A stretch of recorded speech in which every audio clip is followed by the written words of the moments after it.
Sarah Vance's carefully curated oasis was more than just a backyard. It was her sanctuary.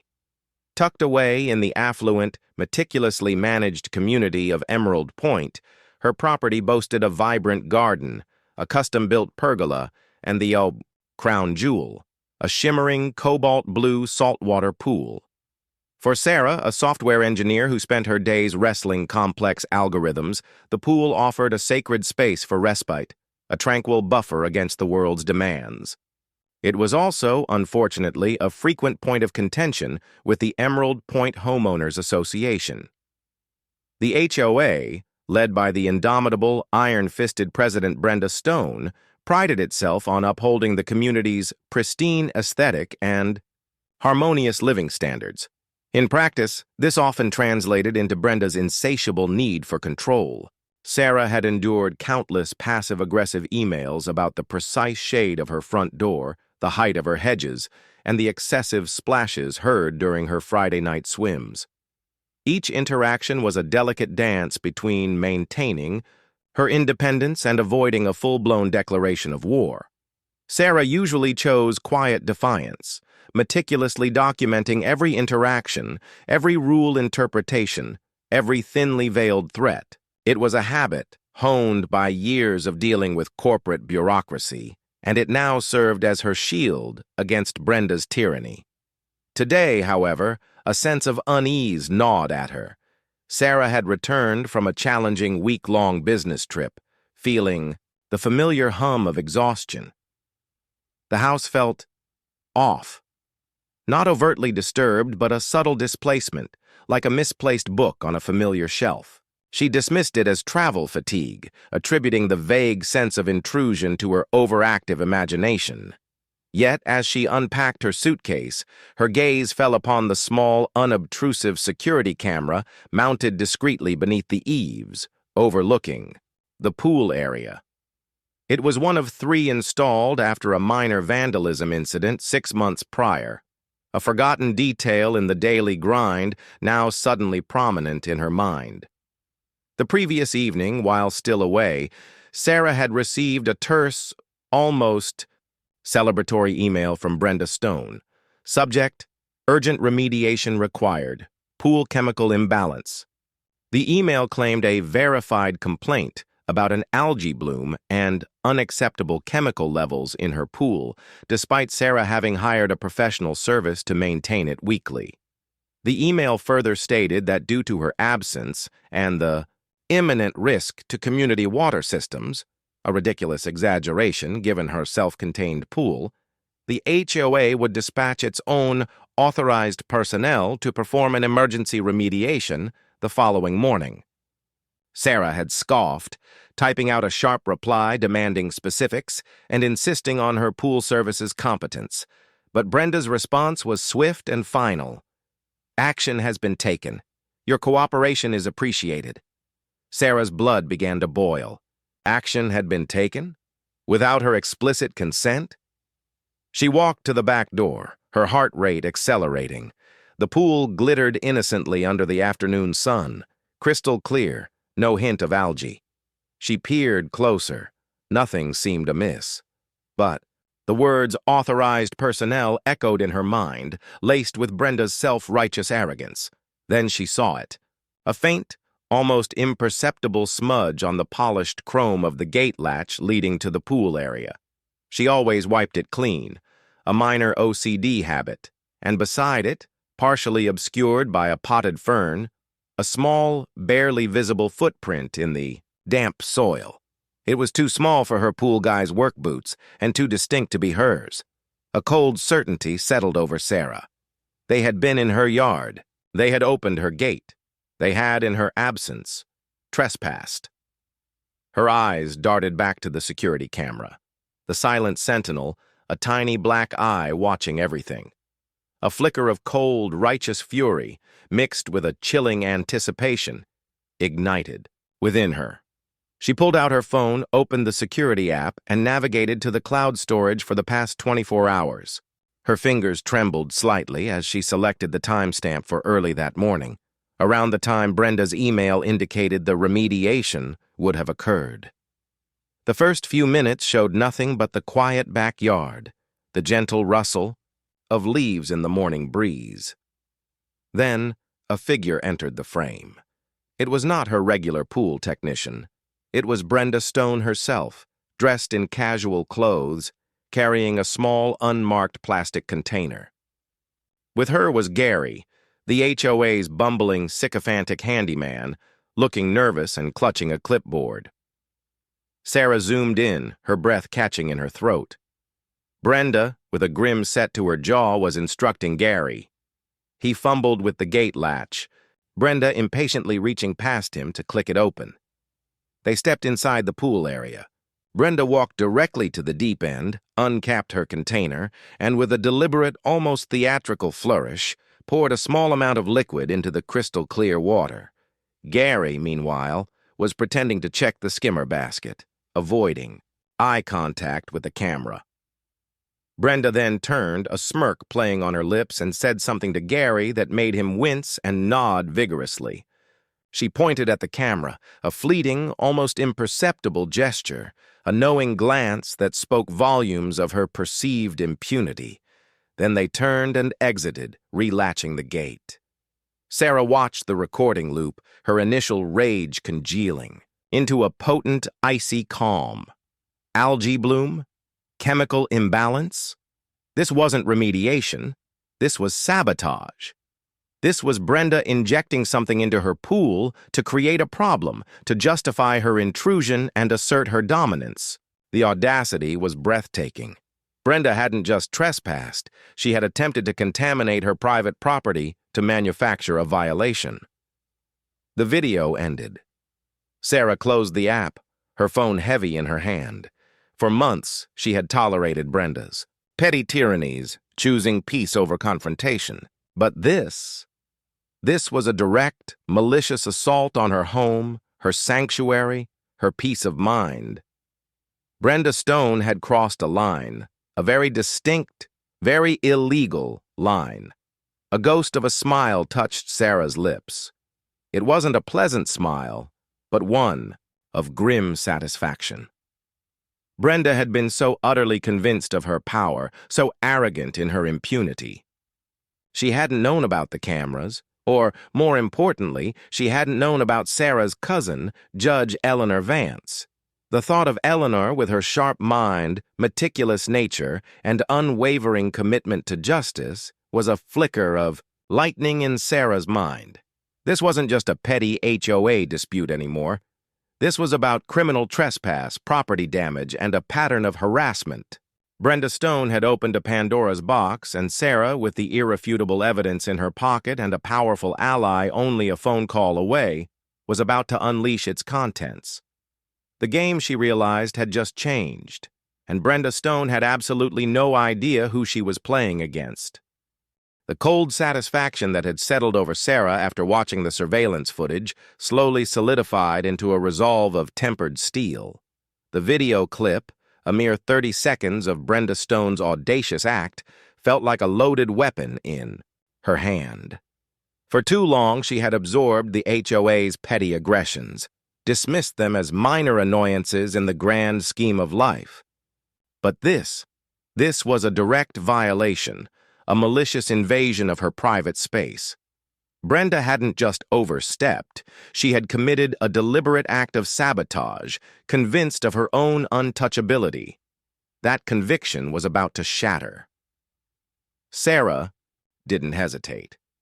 She walked directly to her home office, the same room where she spent countless hours debugging complex code, a skill that now felt surprisingly relevant to the mess Brenda had created. Her fingers flew across the keyboard, downloading the crucial video segment, creating multiple secure backups, and drafting an initial summary of the incident. Precision, she knew, was paramount. Brenda wouldn't just fold, she'd fight dirty. Her phone felt heavy in her hand as she scrolled to Eleanor Vance's contact. Eleanor, her mother's younger sister, was more than just a cousin. She was a beacon of calm, pragmatic intelligence. A family court judge known for her unflappable demeanor and incisive legal mind, Eleanor had always been Sarah's go-to for tough advice, though never for anything so overtly dramatic. "Eleanor? It's Sarah." Her voice, despite her effort, held a tremor of contained fury. "Sarah? What a surprise. Everything all right? I thought you were still out of town." Eleanor's voice, warm and steady, instantly soothed a fraction of Sarah's agitation. "No, I got back this afternoon. And no, everything is definitely not all right. I need your advice. This is big." Sarah recounted the email from Brenda. The alleged algae bloom, her return home, the subtle signs of intrusion, and finally, the irrefutable evidence captured by the camera. She described Brenda's sneer, the deliberate pour of the liquid, Gary's subservient discomfort. Eleanor listened, her only interjections being thoughtful hums and the occasional sharp, When Sarah finished, a silence stretched between them, heavier than before. "So let me get this straight," Eleanor finally said, her tone no longer warm but sharp, judicial. "Brenda Stone, the illustrious president of your HOA, entered your private property without your explicit consent, and then, on camera, deliberately introduced a substance into your pool, ostensibly to remediate a problem that didn't exist, and which she, by her own actions, appears to have manufactured?" "Precisely," Sarah confirmed, a grim satisfaction in her voice. "I have the time-stamped video. Clear as day." "Sarah, this isn't a petty HOA squabble anymore," Eleanor stated, her voice devoid of emotion, purely professional. "This is a serious matter. Depending on the substance she put in, it could be property damage, potentially hazardous material, endangerment, and without question, criminal trespass. The video evidence is golden." Sarah felt a surge of validation. "What do? I want to make sure she pays for this, not just a slap on the wrist. She needs to understand that she can't just operate outside the law." "You're right," Eleanor agreed. "First, do not engage with Brenda or the HOA directly about this specific incident, not yet. Any communication from you needs to be through proper channels and after we've laid our groundwork. Second, you need to get that water tested immediately, professionally, from a reputable independent lab. We need to identify what she put in there. That's critical for establishing the extent of the damage and potentially the intent." "Okay," Sarah said, already mentally drafting a search query for local labs. "Anything else?" "Yes. Gather all your past correspondence with the HOA, especially anything from Brenda that you feel was harassing or overreaching. Document every interaction, every fine, every complaint. This establishes a pattern of behavior, which will be incredibly useful if this goes beyond a simple cease and desist. And do not, under any circumstances, delete that video or any of your backups. Ensure they're secure." "Consider it done," Sarah said, feeling a renewed sense of purpose. "This isn't just about my pool anymore, is it?" "No, Sarah," Eleanor confirmed, a hint of steel in her voice. "This is about abuse of power, and that's something the law takes very seriously." The next morning, Sarah moved with a quiet, methodical efficiency that would have made her engineering colleagues proud.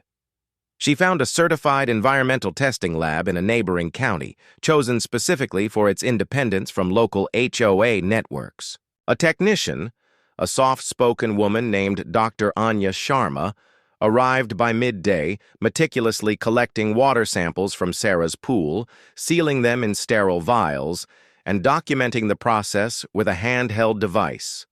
Sarah, meanwhile, had subtly angled one of her security cameras to capture Anya's professional collection, adding another layer of unassailable evidence. "I'll have the preliminary results for you within 48 hours. A full chemical breakdown within 5 business days," Anya explained, handing Sarah a receipt. "You mentioned something about an unexpected additive?" Sarah simply smiled, a tight, knowing smile. "Let the results speak for themselves, Doctor." While waiting for the test results, Sarah immersed herself in her digital archives. Emails, scanned, letters, screenshots of HOA website announcements, a comprehensive dossier of Brenda Stone's reign of terror.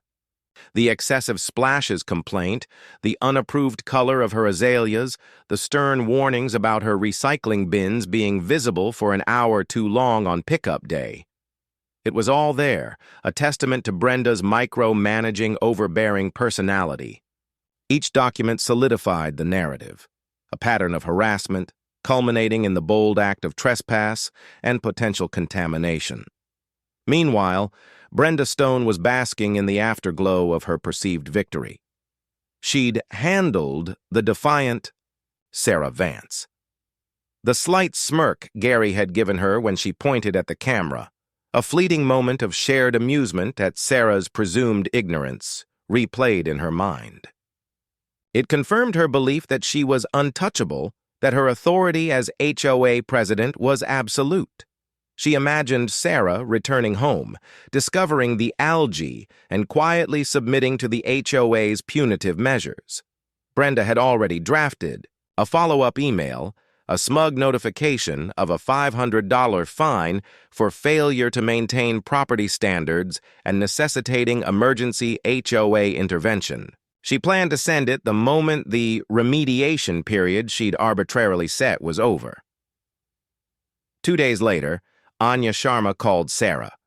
Her voice was calm, professional. But beneath it, Sarah detected a note of surprise. "Ms. Vance, we've completed the initial analysis. We detected a significant concentration of ferrous sulfate in your pool water. It's an iron salt, sometimes used as a flocculant in wastewater treatment or as a moss killer. If introduced in high enough concentrations, it can cause water to appear cloudy and eventually precipitate out as a reddish-brown sediment. It won't necessarily cause an algae bloom, but it will certainly make the water look unhealthy." Sarah gripped the phone tighter. Ferrous sulfate. And is it, say, something that would naturally appear in a well-maintained saltwater pool? Anya chuckled, a dry sound. Absolutely not. It's an additive. Someone put it in your pool deliberately. Thank you, Dr. Sharma. That's all I needed to know. The detailed lab report arrived in her inbox within the hour, complete with chemical diagrams and precise concentration levels. Ferrous sulfate. Not acutely dangerous to humans in this concentration, Anya had assured her, but certainly damaging to the pool's ecosystem and filtration system, and a clear attempt to visually mimic a problem. Sarah printed the report, placing it carefully on her desk alongside the security footage details and her meticulously organized HOA file. The pieces were all in place. It was time to make her move. She decided against sending a direct email or a phone call. Brenda wouldn't listen. Brenda would deflect, deny, or double down. No, this required a more formal, undeniable approach. Something that would bypass Brenda's self-serving filters and hit her where it hurt. Her perceived authority and the pristine facade of Emerald Point. Sarah drafted a formal letter, concise and devoid of emotion. It was addressed to the entire HOA board of directors, with Brenda Stone clearly listed but not exclusively. Eleanor had advised this. By addressing the whole board, it forced a collective reckoning, bypassing Brenda's ability to simply dismiss Sarah's complaint as another personal vendetta. The letter began with a factual account of the alleged pool chemical imbalance email.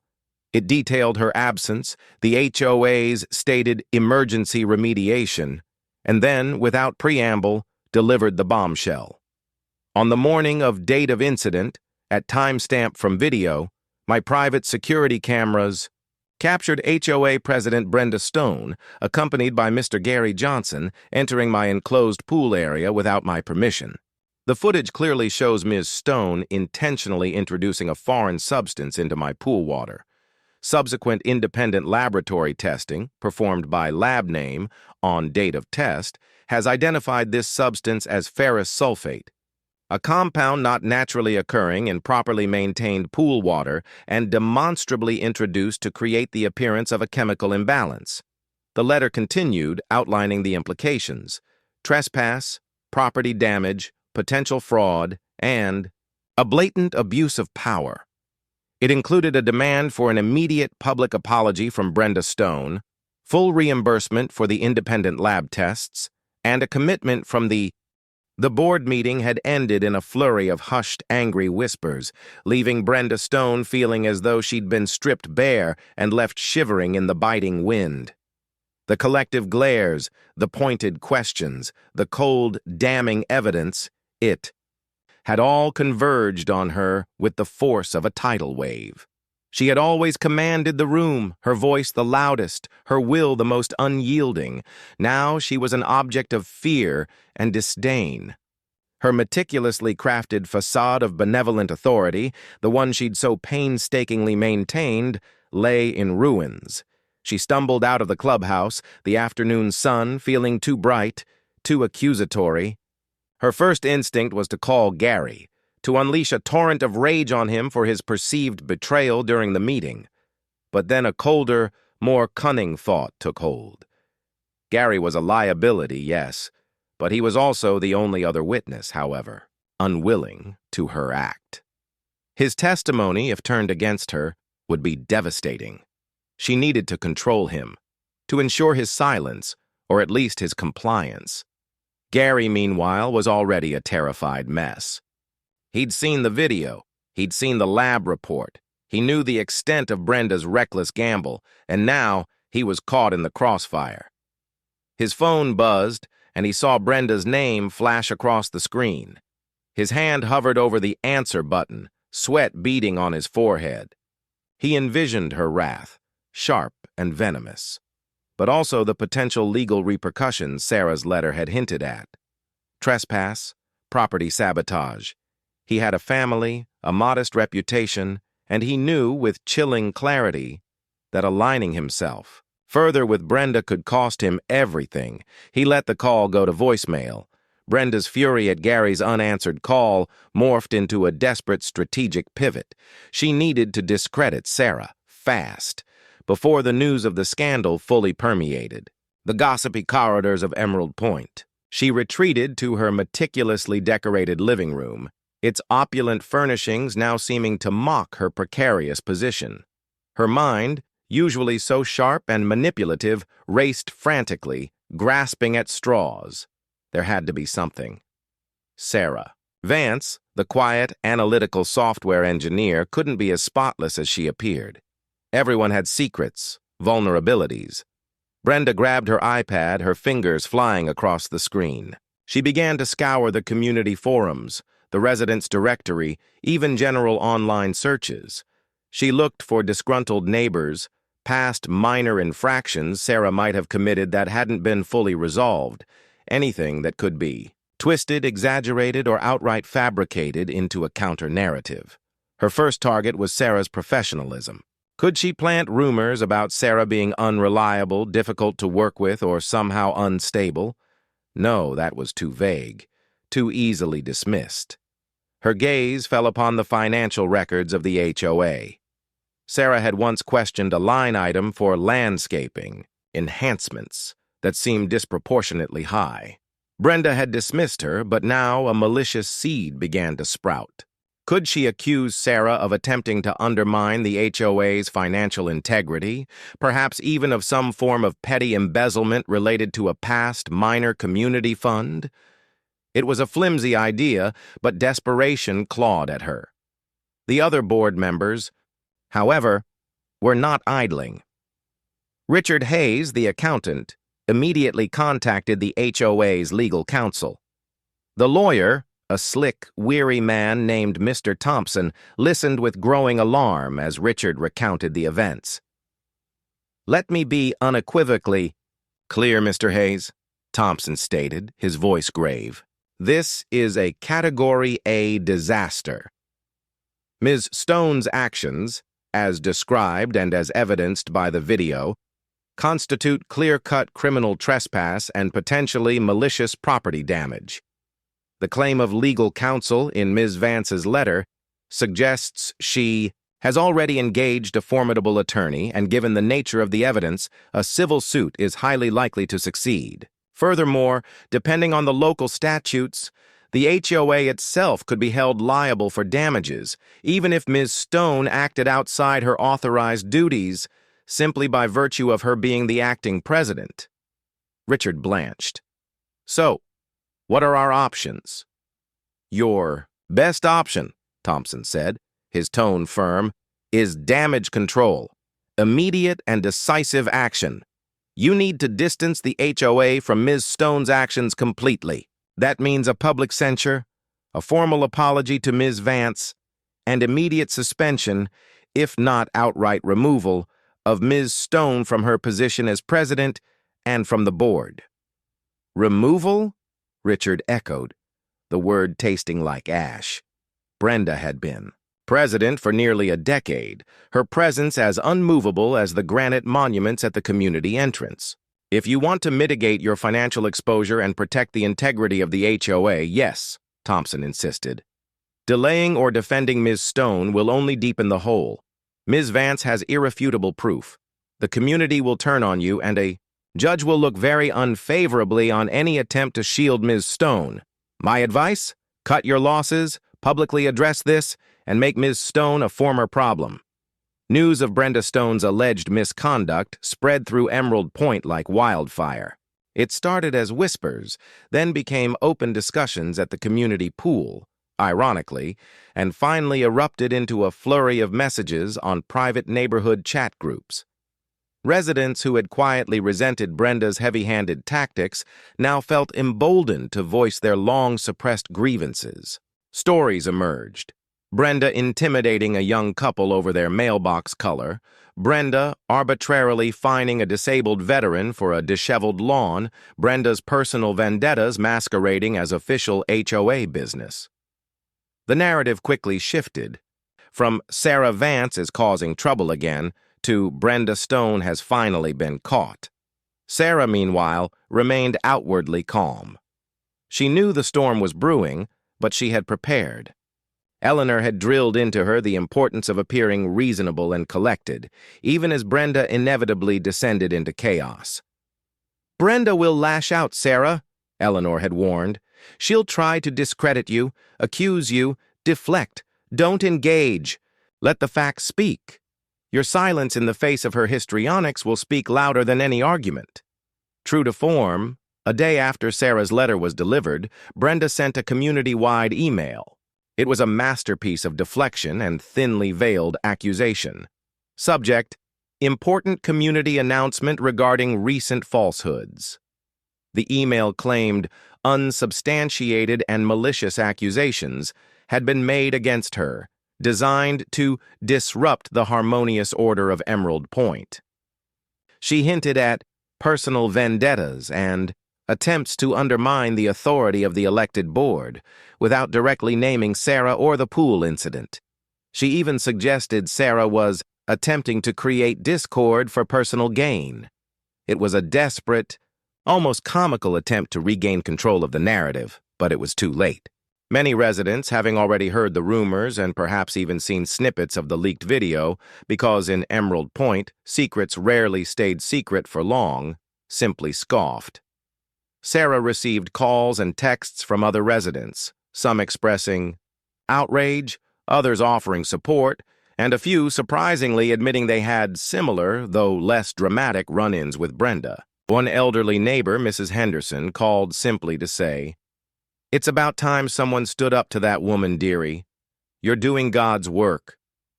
That evening, Brenda, isolated and increasingly desperate, made a decision born of panic.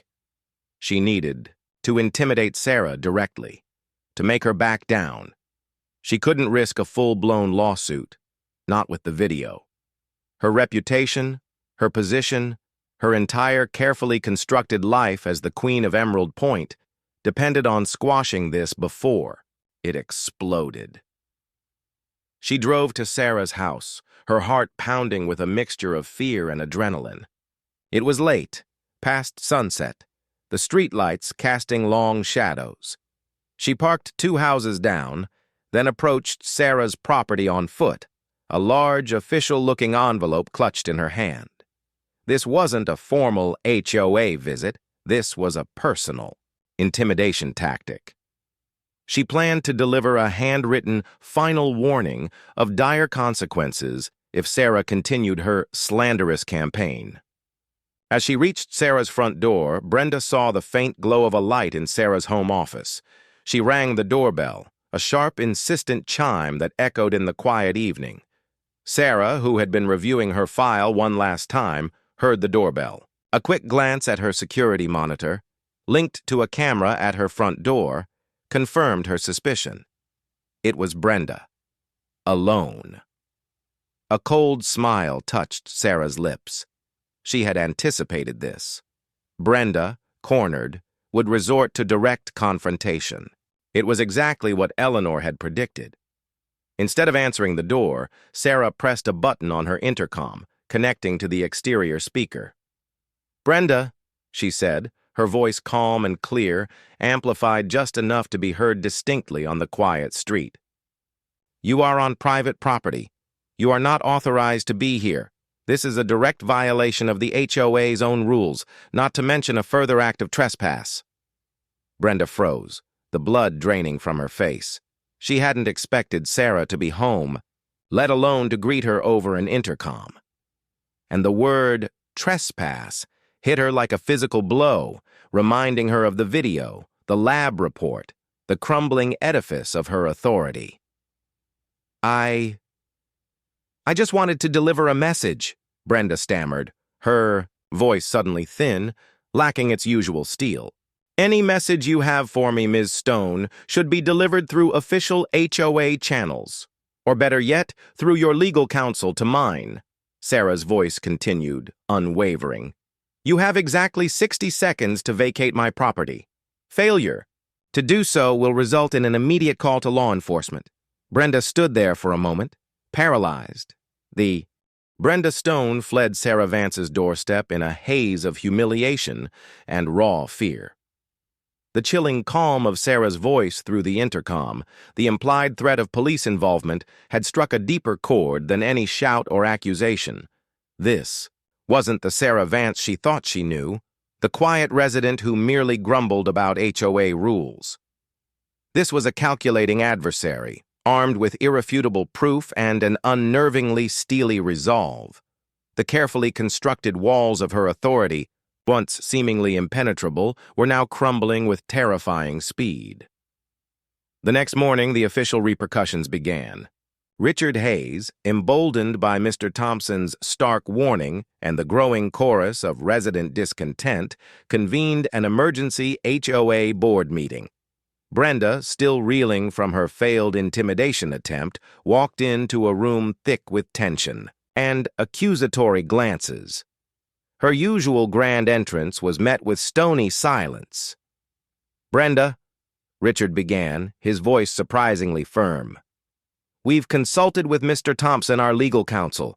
Given the gravity of the accusations, the undeniable video, evidence, and the independent lab report, the board has made a decision." He paused, his gaze unwavering. "Effective immediately, you are suspended from your position as president of the Emerald Point Homeowners Association. Furthermore, the board will be initiating proceedings for your immediate removal from the board entirely, as per our bylaws." Brenda's jaw dropped. "Suspended? Removed? You can't do this. This is a coup, a witch hunt orchestrated by that troublemaker Sarah Vance." Her voice rose, cracking with indignation. Maria Rodriguez, another board member, interjected, her patience clearly worn thin. "Brenda, we saw the video. We read the lab report. You trespassed on private property and deliberately contaminated a resident's pool. You put the entire HOA at legal risk. This isn't a witch hunt. It's accountability.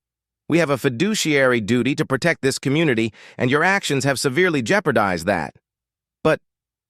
But I was trying to help the community. That pool was a mess. I just saw it and I had to act." Brenda stammered, her voice pleading, a desperate attempt to cling to a narrative that everyone now saw through. "The lab report clearly states the ferrous sulfate was introduced," Richard countered, holding up a copy of the report. "And Ms. Vance's pool service has provided all their maintenance records, showing it was perfectly balanced." "You created the problem, Brenda. On camera." The weight of her actions, the undeniable evidence, pressed down on Brenda. She looked around at the faces of her fellow board members, faces that had once held admiration, then deference, now only cold judgment. Her reign was over. The realization hit her with sickening force. She rose from her chair, her knees trembling. You'll regret this. All of you. You'll see what happens when you let that woman run wild. This community will fall apart without my leadership.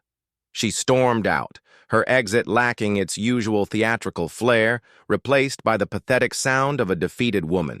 The very next day, a formal notice was posted on the HOA community board and sent via email to all residents. An official apology to Sarah Vance, a detailed explanation of Brenda Stone's suspension and pending removal, and a commitment to new transparency measures. The news electrified Emerald Point.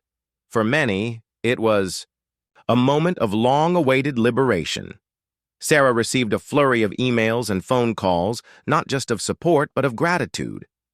Residents recounted their own stories of Brenda's excesses, and a collective sigh of relief seemed to ripple through the community. Brenda, however, was far from giving up.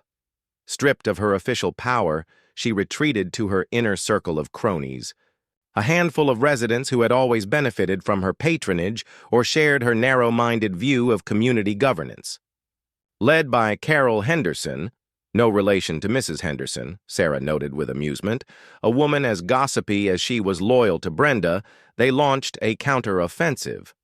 They flooded the community chat groups with conspiracy theories, accusing Sarah of fabricating evidence, of having a secret agenda to take over the HOA, and even suggesting the lab report was fake. They tried to paint Brenda as a victim, a selfless leader undone by a vengeful outcast. But the public mood had shifted decisively. The video, discreetly shared among many residents, was too clear. The lab report, now widely circulated too, damning. Brenda's desperate attempts at damage control only amplified her downfall, making her seem irrational and unhinged. Brenda, unable to directly contact Sarah due to the implied legal threat, found herself increasingly isolated. Her once busy phone lay silent. Her social invitations dwindled. Even her closest friends started to subtly distance themselves, wary of being associated with the toxic scandal. She felt like a pariah in her own kingdom. One afternoon, Brenda decided she needed to make a grand gesture, something to sway public opinion back in her favor. She decided to confront Gary. She believed he had given Sarah information, perhaps even leaked the video himself. She found him meticulously trimming hedges near the community entrance, looking more distraught than usual. "Gary!" she hissed, striding. Up to him, her voice low and furious. "How could you? You stood there and let them hang me out to dry. You practically admitted everything." Gary flinched, dropping his trimmers. He looked around nervously, but the street was empty. "Brenda, what was I supposed to do? Sarah Vance had the video, and that lab report. It showed what you did. I couldn't lie not with that proof. I told you it was a bad idea, remember? When you said you were going to fix her pool." "You coward," Brenda spat, her face contorted with rage. "You swore loyalty. You're nothing without me." "I have a family, Brenda," Gary said, his voice quiet but firm, a newfound backbone visible. "I'm not going to lose my job, or worse, get dragged into a lawsuit because of your obsession with Sarah Vance. I'm done. I'm telling the new board everything I saw, everything you made me do." Brenda's eyes widened in horror. "No, you wouldn't dare. I'll ruin you, Gary. I'll tell everyone about the missing budget items from last year's festival." It was a desperate bluff, a shot in the dark, but Brenda was willing to grasp at any straw. Gary simply stared at her, a look of profound pity and disgust on his face. "Go ahead, Brenda. Tell them. You're already ruined." He picked up his trimmers, turned his back on her, and resumed his work, leaving Brenda standing alone, her threats hollow, her power utterly evaporated. The final blow came swiftly. The HOA board, after a brief unanimous vote, formally removed Brenda Stone from her position. A new interim president was appointed, and the community breathed a collective sigh of relief. The Emerald Point Ledger, a small, local online newspaper known for covering community events, ran a surprisingly detailed article under the headline, Emerald Point HOA President Removed Amidst Trespass and Sabotage Allegations. The article cited irrefutable video evidence and an independent lab report, carefully avoiding libelous statements but leaving no doubt as to Brenda's actions. It even mentioned a pattern of alleged overreach and intimidation tactics during her tenure. Brenda read the article from her laptop, sitting alone in her silent, once grand living room. The words blurred, each sentence a hammer blow to her already fragile psyche. The public humiliation, the utter downfall from her once lofty perch, was complete. She had lost everything she had built, everything she valued, all because of a single, arrogant act of trespass. Outside, the sun was setting over Emerald Point, casting long, peaceful shadows. But for Brenda Stone, the light had gone out, leaving her in a chilling darkness of her own making, truly alone and stripped of all power. The crisp autumn air of Emerald Point, once thick with the stifling control of Brenda Stone, now felt lighter, almost breathable. The formal apology from the HOA board to Sarah Vance, prominently displayed on the community bulletin board and distributed via email, served as a public cleansing, a tangible marker of Brenda's fall. The article in the Emerald Point Ledger had solidified her pariah status. Brenda, who had thrived on being at the center of attention, now found herself utterly marginalized, a ghost in her own lavish home. Her few remaining allies, led by the increasingly shrill Carol Henderson, continued their whispers and accusations, but their words now bounced off a community hardened by truth. The residents who had been too afraid to speak out against Brenda now found their voices, sharing their stories of petty tyranny, unjust fines, and public humiliations. The new interim HOA president, a calm and methodical retired lawyer named Mr. Davies, initiated a full audit of Brenda's tenure, uncovering a startling array of questionable expenditures and procedural shortcuts that further eroded any lingering sympathy for her. Sarah, meanwhile, had found an unexpected peace. Her pool, professionally cleaned and rebalanced after the ferrous sulfate incident, sparkled under the sun, a symbol of her reclaimed sanctuary. The incident, while stressful, had revealed a hidden strength within her, a quiet resolve she hadn't known she possessed. She still kept her security cameras active, a silent testament to lessons learned, but the pervasive sense of unease had dissipated. Eleanor, ever the pragmatist, advised Sarah on the next steps. The HOA has taken decisive action, which is excellent. Public removal, official apology, and an internal audit, that goes a long way. But Brenda's actions also warrant individual accountability. We could still pursue civil action for trespass and property damage. And there's the option of filing a criminal complaint, which is handled by the district attorney's office. Sarah considered this. What's your recommendation, Eleanor? For Brenda, the biggest punishment isn't necessarily jail time, but the complete and utter destruction of her social standing and reputation, Eleanor mused. Being stripped of her power, publicly disgraced and shunned in the community she so desperately tried to control, that's a fate worse than a fine for someone like her. A civil suit would drain her financially and prolong her agony, but it might not be necessary given the HOA's actions. A criminal complaint would be public, and it would put her in the legal system, which is no small thing. Sarah nodded slowly. I don't want to drag this out endlessly. I just want her to understand the consequences of her actions, and for the community to be free of her, and for me to be able to enjoy my pool again without looking over my shoulder. Then, I suggest a carefully worded legal demand letter outlining the damages and offering a final opportunity for a settlement before escalating to a civil lawsuit or criminal complaint, Eleanor proposed. It gives her one last chance to admit fault and avoid further public spectacle while still making it clear you're serious. The ball would then be in her court. Sarah agreed. The letter, drafted by Eleanor and sent through an official law firm, letterhead detailed the costs of the independent lab tests, the professional pool cleaning, and an amount for punitive damages due to the intentional trespass and harassment. It gave Brenda a strict deadline for payment, warning that failure to comply would trigger immediate legal proceedings. The letter landed on Brenda's doorstep like a final crushing blow. She read it, her hands shaking, her eyes blurring over the figures.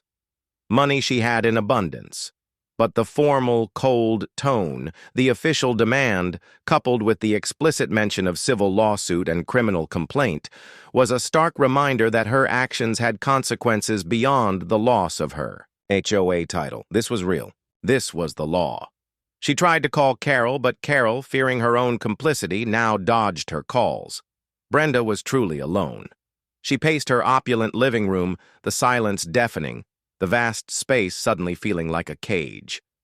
The images of Sarah's calm face on the intercom, Eleanor's unwavering voice in her mind's ear, and the unforgiving gaze of the security camera replayed in an endless loop. After a tormented night, Brenda Stone, for the first time in years, admitted defeat. She instructed her bank to wire the full amount demanded by Sarah Vance's lawyers. It was a bitter pill to swallow, a tangible admission of guilt and a financial penalty for her hubris. But more than the money, it was the final, public surrender of her power, her pride, her very identity as the woman who ruled Emerald Point. The payment arrived in Sarah's account, confirmed by Eleanor's office. "Looks like she finally capitulated," Eleanor said, a hint of satisfaction in her voice. "Good. This means you can finally put this behind you." And Sarah did. The chapter of Brenda Stone and the HOA tyranny was closed. The experience had been a harsh lesson in boundaries and accountability, but it had also forged a stronger, more resilient Sarah. She continued to live in her tranquil sanctuary, her pool glistening invitingly, no longer just a place of relaxation, but a quiet testament to her resolve. Months passed. The new HOA board, under Mr. Davies, implemented sweeping reforms, including transparent financial reporting, revised complaint procedures, and clear guidelines for board conduct. They even installed new, clearly visible security cameras around the clubhouse and common areas, a subtle nod to the incident that had brought about the change. Brenda Stone was rarely seen outside her home. When she did venture out, her once imperious stride was replaced by a hesitant shuffle, her gaze lowered, avoiding eye contact. The gossip slowly faded, replaced by new community concerns and events. But her legacy remained, a cautionary tale, whispered in hushed tones about power, pride, and the unseen consequences of crossing someone who had simply wanted to be left in peace. One sunny afternoon, Sarah was lounging by her pool, the gentle lapping of water a soothing balm. Her phone buzzed. It was a text from Mrs. Henderson, her elderly neighbor. "Heard Brenda Stone put her house up for sale, dearie. Moving far, far away. Good riddance, I say, and thank you again for everything." Sarah smiled, a genuine, unburdened smile. She looked around her serene backyard, at the sparkling water, at the discreet security camera nestled under the eaves. The world felt right again. Justice, in its own quiet, inexorable way, had